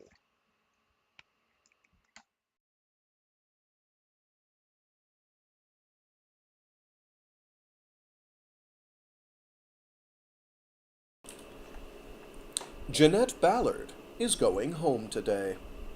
For half an hour, the scathe has been dropping deeper into midnight. Now the comm monitor shows it settling like a great bloated tadpole onto BB's docking assembly. Sounds of mechanical copulation reverberate and die. The overhead hatch drops open. Ballard's replacement climbs down, already mostly skinned, staring impenetrably from eyes without pupils. His gloves are off. His skin is open to the forearms. Clark sees the faint scars running along his wrists and smiles a bit inside. Was there another Ballard up there, waiting, she wonders, in case I was the one who didn't work out? Out of sight down the corridor, a hatch hisses open. Ballard appears in shirt sleeves, one eye swollen shut, carrying a single suitcase. She seems about to say something, but stops when she sees the newcomer. She looks at him for a moment. She nods briefly. She climbs into the belly of the scaife without a word. Nobody calls down to them. There are no salutations, no morale-boosting small talk. Perhaps the crew have been briefed. Perhaps they've figured it out on their own. The docking hatch swings shut. With a final clank, the scaife disengages. Clark walks across the lounge and looks into the camera. She reaches between mirror fragments and rips its power line from the wall. We don't need this anymore, she thinks. And she knows that somewhere far away, someone agrees. She and the newcomer appraise each other with dead, white eyes. I'm Lubin, he says at last. Ballard was right, she realizes. Untwisted, we'd be of no use at all. But she doesn't really mind. She won't be going back. And that was A Niche by Peter Watts, which is the last proper story in Beyond the Rift. However, there is an outro, which I will now commence to read to you. Let me adjust my microphone with all the rough noises that probably entail. I've actually been impressed at how little you can hear certain things like page flipping and a few others. Some of it you can hear, some of it you can't. I'm rather pleased with that. Outro. En route to dystopia with the angry optimist. I'm quite a cheerful guy in person. Apparently, people are surprised by this. I don't know what they were expecting. Maybe some aging goth in eyeliner and black leather, maybe. A wannabe hipster born a generation out of sync. But insofar as I'm known at all, I seem to be known as the guy who writes the depressing stories. My favorite thumbnail of that sentiment comes from James Nichol. Whenever I find my will to live becoming too strong, I read Peter Watts. But the dude's hardly alone, in his opinion. While mulling over what to put in this essay, I did a quick Google search for the descriptors commonly applied to my writing. I list a few for illustrative purposes. Brutal. Dark. Frequently unrelentingly so. Paranoid. Nightmarish. Relentless. The blackest depths of the human psyche. Ugly. Savage. Misanthropic. Dystopian. Those two get used a lot. Googling my name in conjunction with misanthropy and its variants nets around 10,000 hits. Peter Watts and dystopian or dystopic returns almost 150,000, although presumably not all of them can be about me. I submit that this is a serious mischaracterization. Harlan Ellison opened one of his collections, and there's a footnote here, Deathbird Stories, if you must know, with a hyperbolic author's warning about the emotional distress you risked if you read the whole book in a single setting. That is not me. I would not pull that shit on you, because, quite honestly, I don't think my stuff is especially depressing. Look at the stories in this volume. The Things is fan fiction, an homage to one of my favorite movies, and also, to my own surprise, a rumination on the missionary impulse. Nimbus is pure, unresearched brain fart, an off-the-cuff fantasy seeded by a former girlfriend who looked out the window one day and said, "Wow, those thunderclouds almost look alive." The Eyes of God asks whether we should define a monster by its impulses or its actions. And The Island started out as a raspberry blown at all those lazy-ass writers who fall back on Stargates to deal with the distance issue. None of these stories focuses on dystopia in the sense that, say, John Brunner's The Sheep Look Up does. As a quick aside, I absolutely have to read that aloud to you people. I have got to get some Brunner in you folks. Brunner is, I felt permanent. I read Brunner before Watts, and I didn't realize until I read this, that Watts had clearly read Brunner, and that's why I liked Peter Watts. I was like, oh, it's because he's like Brunner, kind of, sort of, not really, a bit. There's overlap here. Where was I? Right. There's wonder here, too. A diaphanous life form big enough to envelop a star. Mermaids soaring through luminous nightscapes on the ocean floor. A misguided thing whose evolutionary biology redeems Lamarck. Even the idea of a vast, slow intelligence in the clouds has a certain Old Testament beauty to it. Whether the stories themselves succeed is for you to judge, but the things they attempt to describe verge, to my mind at least, on the sublime. It must also be admitted that there's some pretty crappy writing in these pages as well. In particular, the emo and overwrought flesh-made word has not aged well. I'm a bit mystified that the good folks at Tachyon chose to include it in a collection presumably intended to be read for pleasure. Still, everyone's got to start somewhere. The worldview that supports these stories may not be to everyone's taste. People aren't used to seeing their noblest dreams and aspirations reduced to the deterministic sparking of chemicals in a bone bowl, for example. Some might resist the thought that our brain stems continue to call the shots, no matter what the spoiled, petulant neocortex keeps insisting. The most fundamental underpinnings of human biology, that evolution tinkered us into existence using the same hit and miss processes that shaped every other life form on the planet, are downright offensive to some. But these are not especially dark thoughts where I come from. It's just biology. Neutral, empirical, useful. I've grown up with these ideas. I think they're neat. I've never felt like opening my wrists when I write the stuff. If you feel that way when reading it, well, that's your problem. I'll grant that you may not want to live in some of these worlds. I wouldn't want to bunk up with Walter White either. That doesn't make Breaking Bad a piece of dystopian storytelling. Backdrop isn't story. It's not even theme. I'm a dystopian writer? Might as well insist that CSI is a show about automotive engineering because cars figure so prominently in every episode. And it's just as well because, truth be told, I'm not very good at writing dystopias. For one thing, my worlds embody an almost Pollyanna-esque view of human nature. Consider, we live in a world where planet-spanning financial institutions screen job applicants for symptoms of sociopathy, not to weed out the sociopaths, but to recruit them. Even after those institutions ran the global economy off a cliff, knowingly, as it turns out, the bodies ostensibly set up to regulate them have stated explicitly that no matter what laws were broken, no matter what damage was done, nobody's going to jail. In terms of despots running the asylum, you can't get much more explicit than that.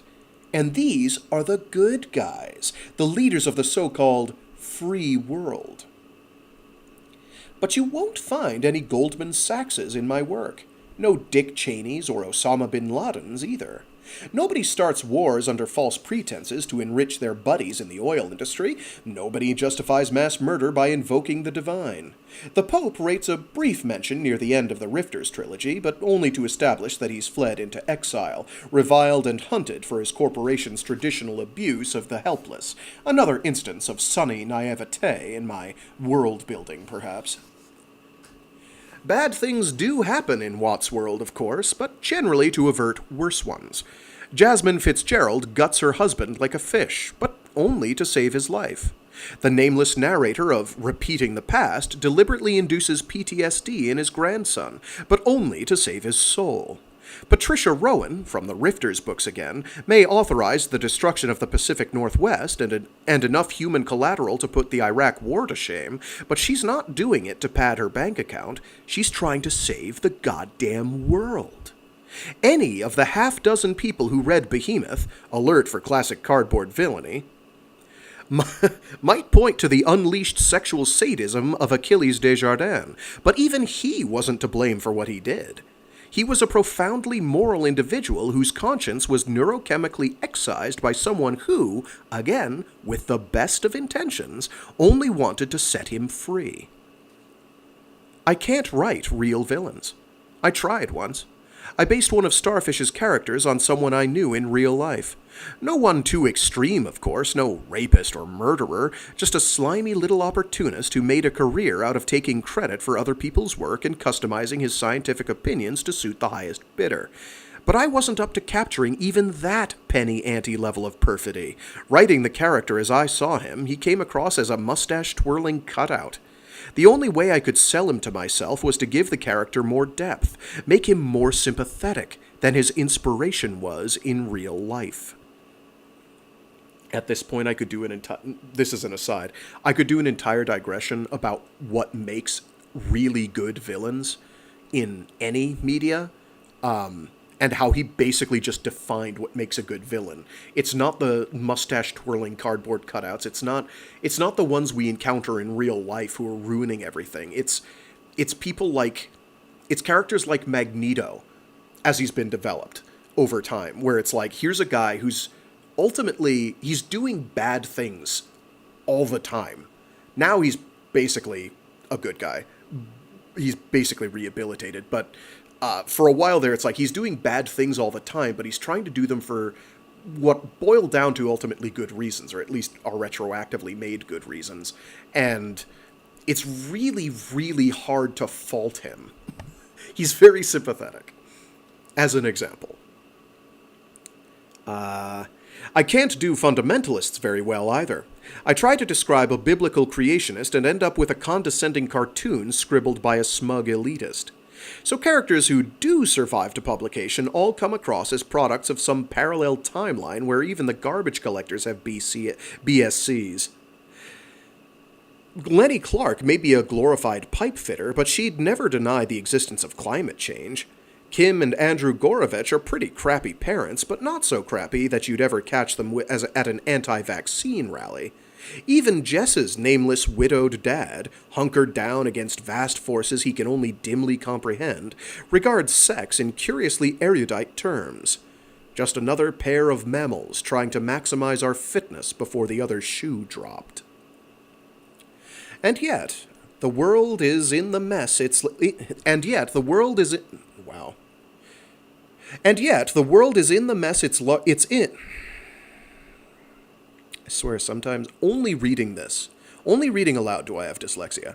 And yet, the world is in the mess it's in, largely because real people do deny climate change and evolution, because 85% of the North American population believes in an invisible sky fairy who sends you to space Disneyland after you die, so who gives a shit about the Eastern Beach tiger beetle? Here in reality, those folks make up the majority. They're nowhere to be found in Watt's world. And there's another footnote here. Actually, that's not quite true. My next novel centers around the existence of an omnipotent, miracle-performing god, and the very smart folks who study it. But I can assure you that the god of echopraxia is far removed from your run-of-the-mill scripture-based deity. Well, it's godlike, anyway. You could where were we? Right. You could argue that I don't write about real people at all. For all their personal demons, for all the squalor of their surroundings, my characters are more like some kind of human platonic ideals. You could also argue that, having spent most of my adult life hanging out with scientists and academics, my range is just too limited to craft any other kind of character. Fair enough.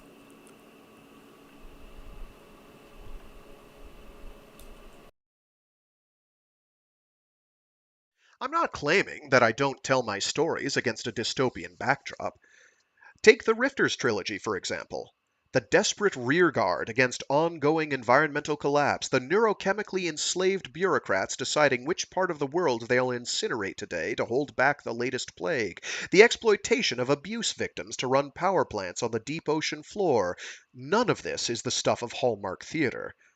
But in a very real sense, these are not my inventions. They are essential features of any plausible vision of the future. The thing that distinguishes science fiction, after all, what sets it apart from magic realism and horror and the rest of the speculative horde, is that it is fiction based on science. It has to be at least semi-plausible in its extrapolations from here to there. Where can we go from here? Where can we go, starting with 7 billion hominids who can't control their appetites, who wipe out 30 species a day with the weight of their boot prints, who are too busy rejecting evolution and building killer drones to notice that the ice caps are melting? How do you write a plausible near future in which we somehow stopped the flooding and the water wars, in which we didn't wipe out our entire ecosystems and turn millions into environmental refugees? You can't. That ship, that massive, lumbering, world-sized ship, has already sailed, and it turns so very slowly. The only way you can head off those consequences by 2050 is by telling a tale in which we got serious about climate change back in the 1970s. And then you're not talking science fiction anymore, you're talking fantasy. So if my writing tends towards the dystopic, it's not because I'm in love with dystopias. It's because reality has forced dystopia upon me. A ravaged environment is no longer optional when writing about the near future. All I can do now is imagine how my characters might react to the hand they've been dealt. The fact that they resort to implanting false memories and neurological shackles in their employees, that they may order the immolation of 10,000 innocent refugees, that's not what makes dystopia. What makes dystopia is an inheritance in which these awful actions are the best ones available, where every other alternative is even worse. A world where people commit mass murder not because they are sadists or sociopaths, but because they are trying to do the least harm. It is not a world my characters build. It is only the world we left them. There are no real villains in Watt's world. If you want villains, you know where to look.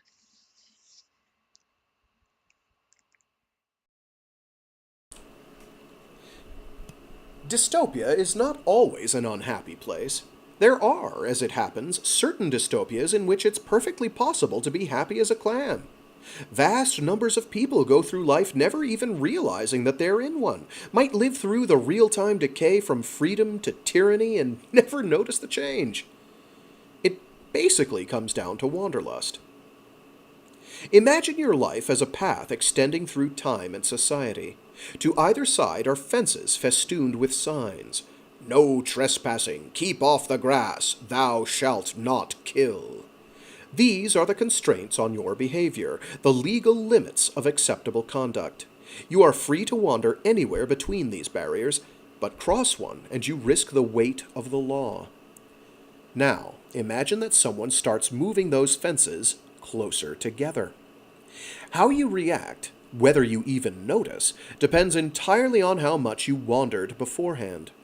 A lot of people never deviate from the center of the path their whole lives, wouldn't deviate even if there were no fences.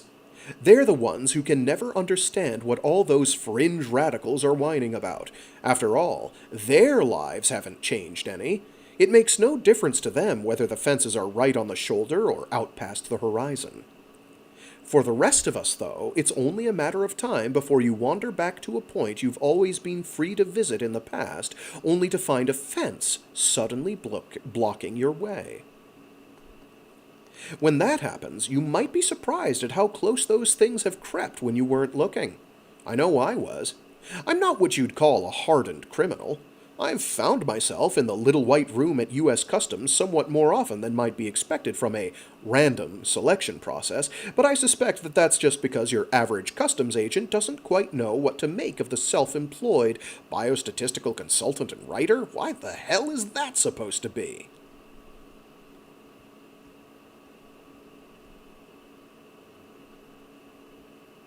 There should be a period there, but there isn't. There is a footnote, though. In more recent years, back before I was banned outright from entering your fine country, I just decided to have fun with it and list masturbation as one of my professional activities. In such cases, it's generally a good idea to show up at least 4 hours before departure. I may have once been guilty of associating with Taoists back when my dad was still alive, a retired preacher and the General Secretary of the Baptist Convention of Ontario and Quebec. I'm told he earned a CSIS file for his efforts on behalf of unpatriotic groups like Amnesty International, but none of Obama's flying Terminators were likely to get all twinkly-eyed when they ran me through facial recognition. There's another footnote. Canada's equivalent of the CIA, the CSIS, albeit with an annual budget of about $43.26. Known primarily for pulling into traffic after forgetting the briefcase full of national secrets they'd just parked on the roof of their shiny black sedan while unlocking the driver's door. Which is not to say I was intellectually unaware of the ongoing erosion of civil rights on this continent, only that, as a well-educated white dude with a relatively sheltered life, my awareness was more academic than visceral, more second than first-hand. So, while returning to Toronto with a friend after a trip to Nebraska, I expected to be stopped at the Canadian border by Canadian Customs. I expected that if they decided to search the vehicle, they'd inform me first and ask me to pop the trunk. Another footnote. Yes, this is the official protocol. It was confirmed on the record by a spokesperson for U.S. Customs who was being interviewed about this very case. And when none of this happened, when I was pulled over by U.S. border guards 2 kilometers from the Canadian border and looked over my shoulder to find eager guards already going through our luggage like a swarm of army ants, I expected no real trouble when I got out of the car to ask what was going on. I imagine a number of readers rolling their eyes at this point. Well, of course. You never get out of a vehicle unless ordered. You never make eye contact. You never ask questions. If you do, you deserve what you get. I have nothing to say to these people. To the rest of you, I say, see what we've come to. We have criminalized the expectation of reasonable communication with those who are supposed to protect us. And people approve. One of the things we tend to forget about Ray Bradbury's classic Fahrenheit 451 is that the banning of books was not imposed against the will of the people by some tyrannical authority. The grassroots in that dystopian novel didn't want to read. I learned more than I wanted to about Michigan's legal system in the months that followed. I learned of a miraculous little statute, 750.81D by name, which bundles everything from murder down to, quote, failure to comply with a lawful command, unquote, into one felonious little package. It spends almost half a page defining what constitutes a person. Nowhere does it define what makes a command lawful. If you happen to be crossing the border and a person tells you to get down on all fours and bark like a dog, you might want to keep that in mind. Fun fact, according to U.S. law, the border is actually a zone extending 100 miles from the actual line on the map. The rights-free atmosphere one encounters at customs, warrantless searches, detention without cause, the whole shebang, extends throughout that band. If the Border Patrol decides on a whim to kick in the door of some poor sap living in Potsdam, there's not a lot anyone can do about it. It's a border search, exempt from the usual checks and balances. In the end, of course, I was convicted. Not of assault, despite what you may have heard.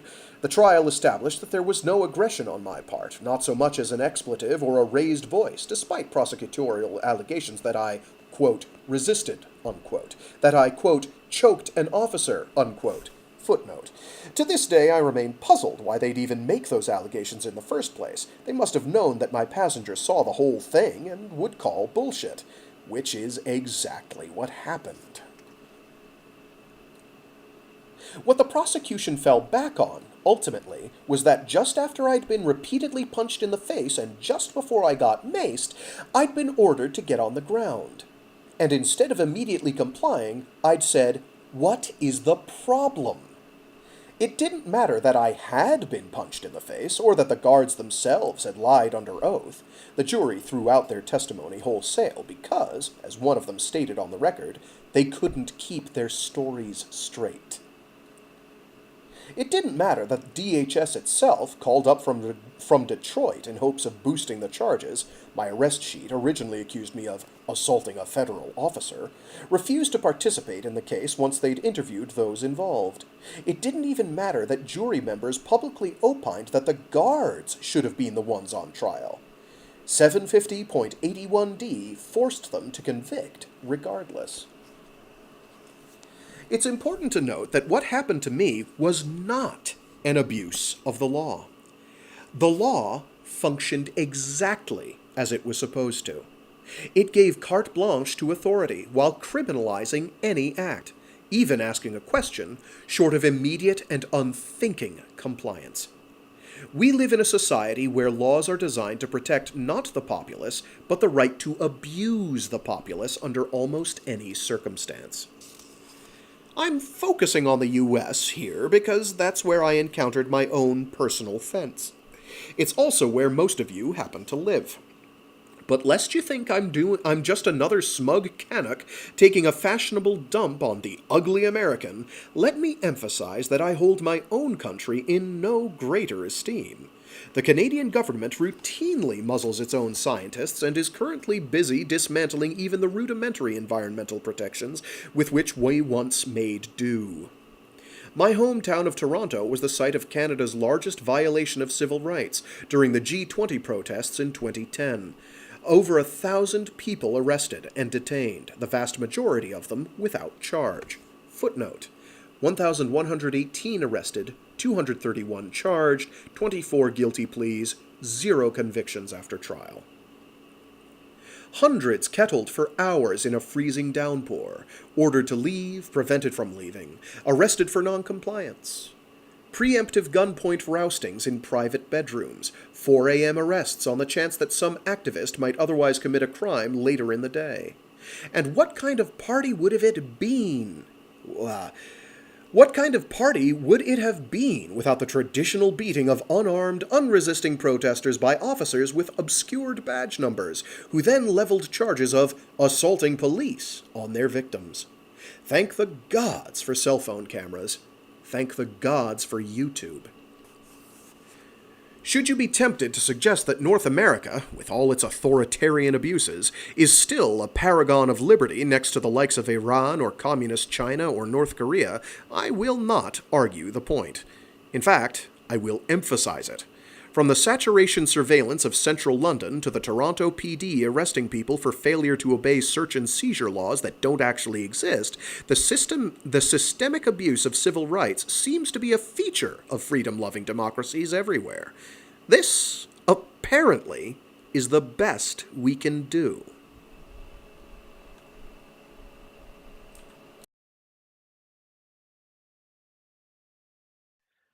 I'm still quite a cheerful guy in person. Apparently, people are surprised by this. Especially now. I've been asked if recent experience has altered my worldview, if my tango with the US justice system might birth even darker visions to come. I don't think so. After all, it's not as if I was unaware of this stuff before it happened to me.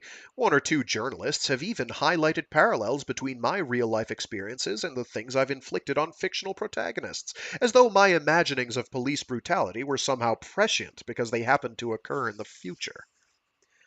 If anything, though, my perspective has brightened. I came out of it relatively unscathed, after all.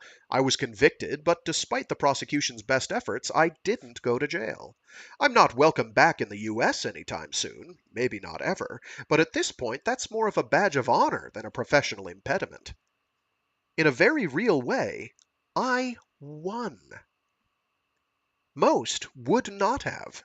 Most people, up against an enemy bureaucracy with deep pockets and only the most token accountability, would have been swallowed whole. There would have been surrender regardless of guilt, desperate plea bargains to avoid crippling court costs. If the accused did somehow summon the audacity to fight back, there would have been a lopsided battle and captivity and years of debt. Michigan bills Michigan bills you for your time behind bars $30 a day, as if you were staying at a fucking Motel 6, as though you'd chosen to bunk up for the room service and free cable. The longer you're incarcerated, the higher the bill they shove in your face when you get out. I've stopped getting those little yellow cards in the mail.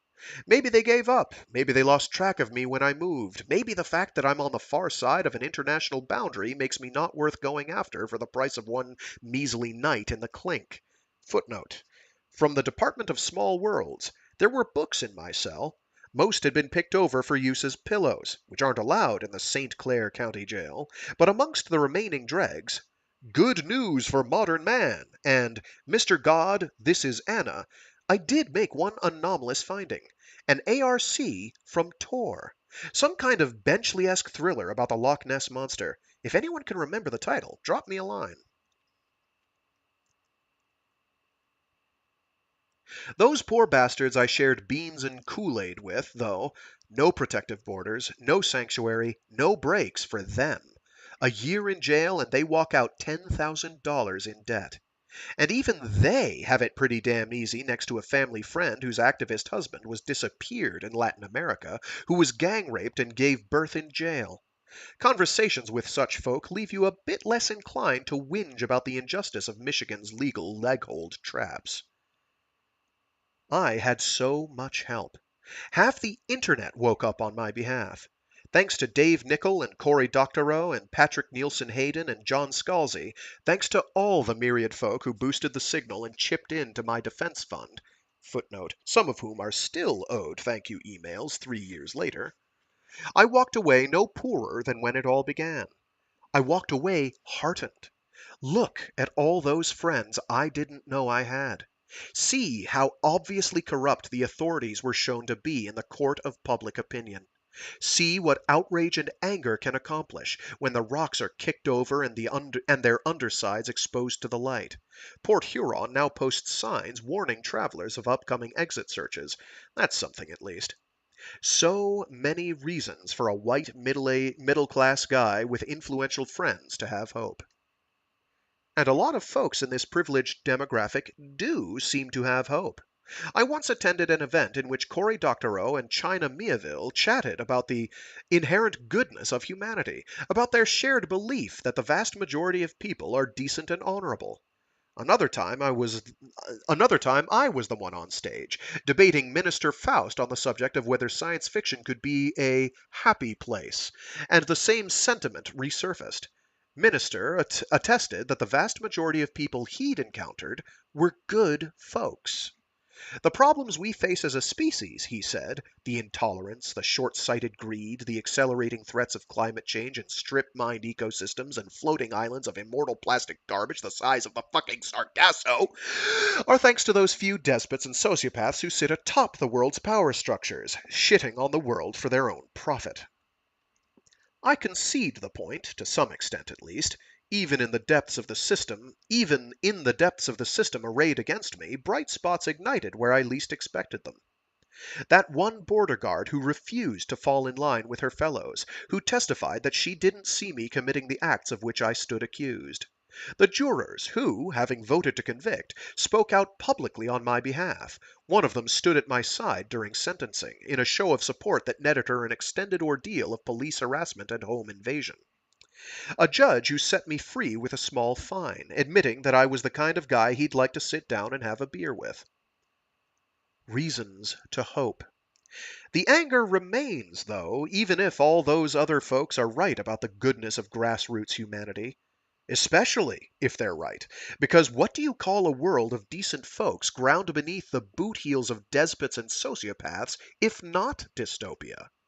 You can trot out your folksy tales of good hearts and personal redemption, your small hopeful candles flickering down at street level. I can't help noticing the darkness pressing down from overhead, the global dysfunction that throws the world on its side despite the angels of our better natures. I don't even entirely believe in those angels, not really, not even down here in the happy realm of the little people. Zimbardo and Milgram didn't create thugs and torturers with their infamous experiments, they merely uncovered them. And it's not just psychos and sickos who level the forests and flush their shit into the ocean and fire up their dinosaur burning SUVs for a 2 block drive to the local target. Those plastic islands in the Pacific have grass roots all over them. Down in the basement, my anger never goes away. And that's informative in a way you might not expect, because I don't believe true misanthropes generally feel that way. Bitter, sure. Cynical, deeply. But angry? You may not think much of tapeworms, but you don't generally get mad at them.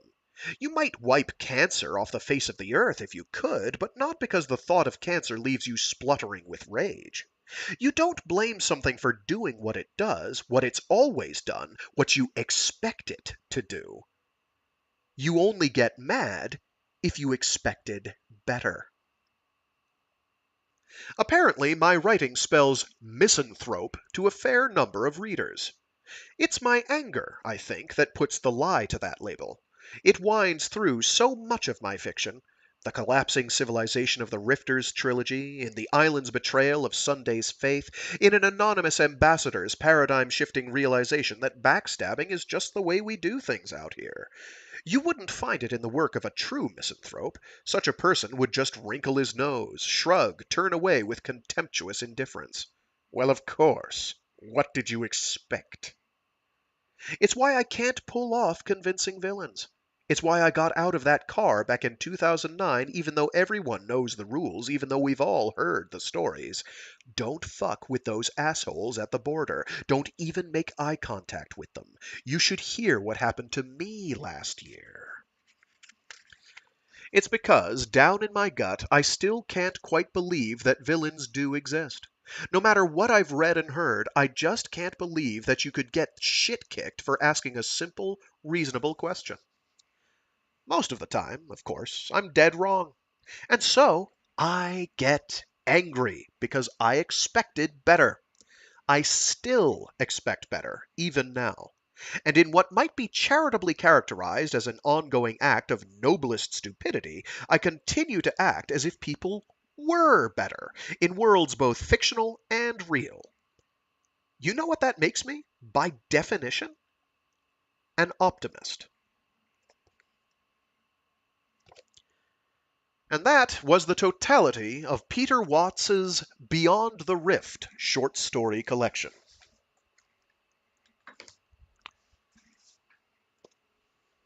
I think he put it pretty well. Yeah. So that will be it for the foreseeable, well, the next 3 weeks, give or take. Possibly 4. 3 weeks, yes. I should be back. Yeah, I'll be back the week of the 25th, definitely. Absolutely, positively. I will. There is a good chance I won't be back the week of the 18th, 17th, whatever. Yup. So with that, I leave you to it. I'll squish this into a playlist. I really hope I didn't read this book on stream before. Even if I did, it's okay, because I did it with the purpose of putting this thing through its paces. Not this thing. This one. I didn't mute my other mic. Whoops. There we go. This one. So yeah, that should be it. I'll have to listen through this one, see how the comparison goes. I may try tweaking the volume up even higher going forward. There will be a bit more tweaking. I felt like I had a better medium, a better volume total with the past one or two. So, we'll see. Anyway, hope people enjoyed. He is fairly dark, but I think he has something to say, and it's... I like Peter Watts. I enjoy his work. So yeah, at some point I'll have to get around to reading some of Brunner. Stand on Zanzibar is another good one by him. I have to read more of Brunner. I've got to check my library, see if they've got any by him. But yeah, so when I come back, I'm not quite sure what I'm going to do for Mecha Mondays. I'll probably do, what's it called? The next volume of, oh my god, my brain isn't doing the thing. The next volume of Full Metal Panic. I've started now reading through the fan-translated novelization for Mobile Suit Zeta Gundam. So far, so good. It actually gives quite a bit of extra flesh and explanation for the state of the status quo of the setting, which is nice. But we'll see how far I get with that. That won't be for a while because I got to finish reading it. And I'm like I have honest to God 10 books I've got to get through. That I've set for myself over the next 3 weeks. So I am going to be pounding them out. You're probably wondering how I can possibly do that. Well, I don't expect to read every single one, but I do expect to make some headway. It is going to happen. I'm going to get caught up on Gregg Egan first and foremost. But yeah, Wednesdays, I don't know what we'll do for Wednesdays. I have no idea. We'll figure that out.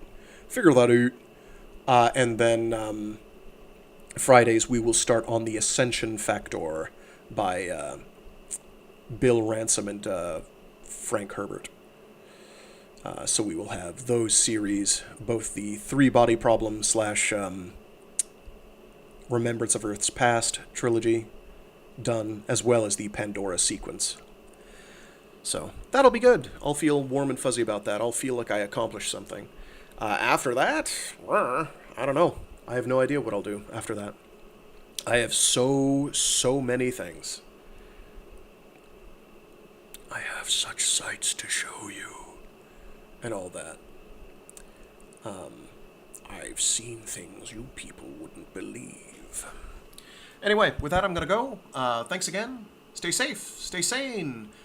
Be decent to each other. And I will see you in 3 weeks. I'll make a post on the Discord to that effect, giving a time frame for when I should be back. Yeah. From there, I guess, y'all have fun. Yep, that's it for me. I was going to read another story, another one of Peter Watts' short stories, but this one was a lot longer than I remembered. So, that did not transpire. That's okay. I can always throw those in on a random, I don't know what to do today days. So, we'll figure it out. And hopefully people will continue to enjoy. Hopefully the new microphone is working out for people and has better audio quality. If it isn't, I would like people to tell me. Thanks. That would be good. I need feedback. Because God knows I really hate listening to the sound of my voice. I really, really don't enjoy it. I'm just like,